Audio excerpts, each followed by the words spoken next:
Montreal. Well, a major event took place recently in our city. The World Kushiki Karate Championship was held in Montreal. Kushiki Karate combines karate and judo. It's a bare-knuckle sport where just about everything is permitted. Here to tell us more about this sport and about his win is World Kushiki Karate middleweight champion Omar Ashour. Welcome to the show. Thank you very much. So congratulations. Thanks.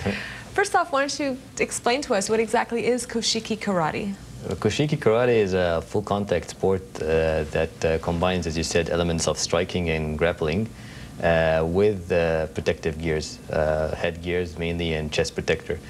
And it was founded, well, it's a style of karate. The founder was the master or grandmaster Hisataka back in the early 20th century.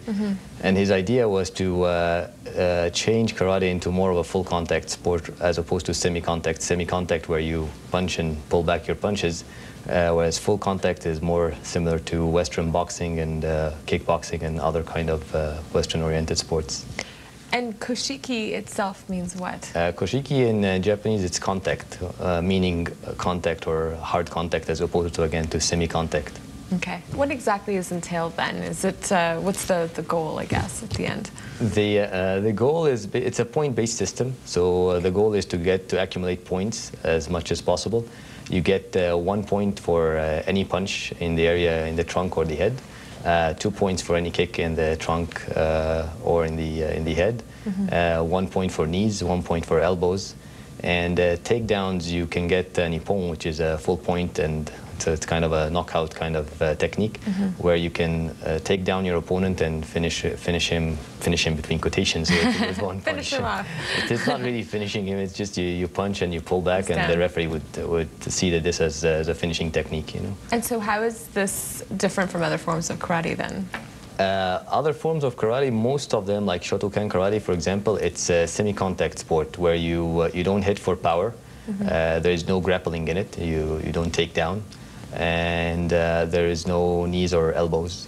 Kushiki Karate is designed basically to attract martial artists from all backgrounds, mostly the ones who are strikers, who strike, no ground fighting. Like when you go to the ground, it's not like MMA, like mixed martial arts, where you go to the ground and fight. The referee would interfere, I think, 5 seconds after you go to the ground. So its main distinction is that it incorporates a lot of other martial arts techniques, and it's full contact. So that's what distinguishes it from Shotokan karate, semi-contact. Kyokushin karate, it's full contact, but there's no punches to the heads or no takedown techniques. The closest thing to it is a forthcoming Olympic sport. It's called Sanshu or Sanda. It's basically a translation of Chinese kickboxing. You know? Okay. Tell me about the event that you took part in where you won the championship. We have some pictures also to roll during that. So tell me about the experience. Actually, it was a very unexpected experience for me. I wasn't preparing for fighting in this tournament. I was teaching a course at McGill, kinesiology and phys ed course, and one of my students told me that he's going to the tryouts, so if I can go with him and train a bit. So that what started it. I went with him, and then I ended up joining the team, and then I ended up for 3 months training intensively because my last fight was 1997, so 10 years ago. And your background is not Kushiki, no, it's something else. It's mainly Taekwondo. That's my first sport, and then I switched to Chinese kickboxing, so the Sanshu or Sanda. So that's my two main things. And then I have also background in other martial arts like the Thai kickboxing. I'm training it currently. A little bit of boxing, Western boxing, or Brazilian Jiu-Jitsu, other martial arts. Tell me about the last fight that you did, the one that won you this championship. Tell me about that one.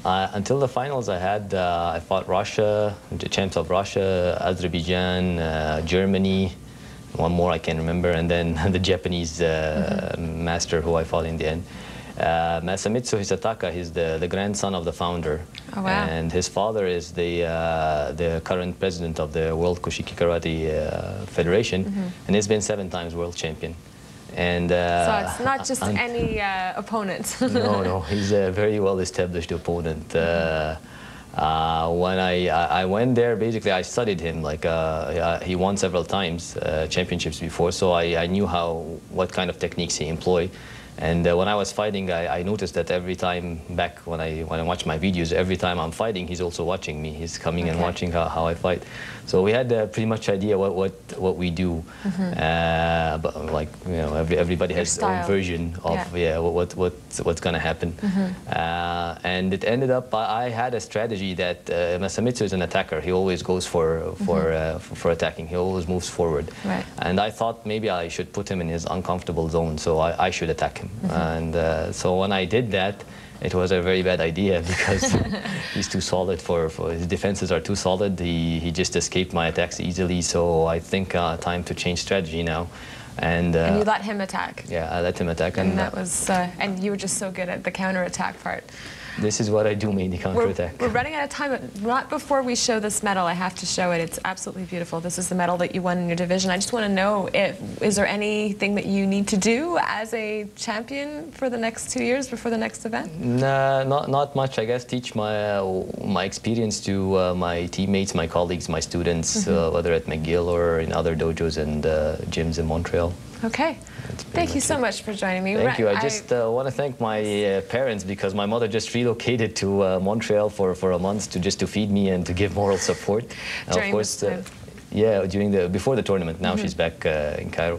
And of course my teammates and my coaches and my staff, mainly Coach Donovan and Coach Bujo, and all the tough guys of Chongli Taekwondo who are like backing me, especially Master Vigeli and Master Kabir. And yeah, the next World Championship will be 2009, so go Team Canada. Thank you so much for joining me on this show. And of course, parents, you can't do anything without your parents and your teammates. Much more Egypt Show coming up after this. Stay with us.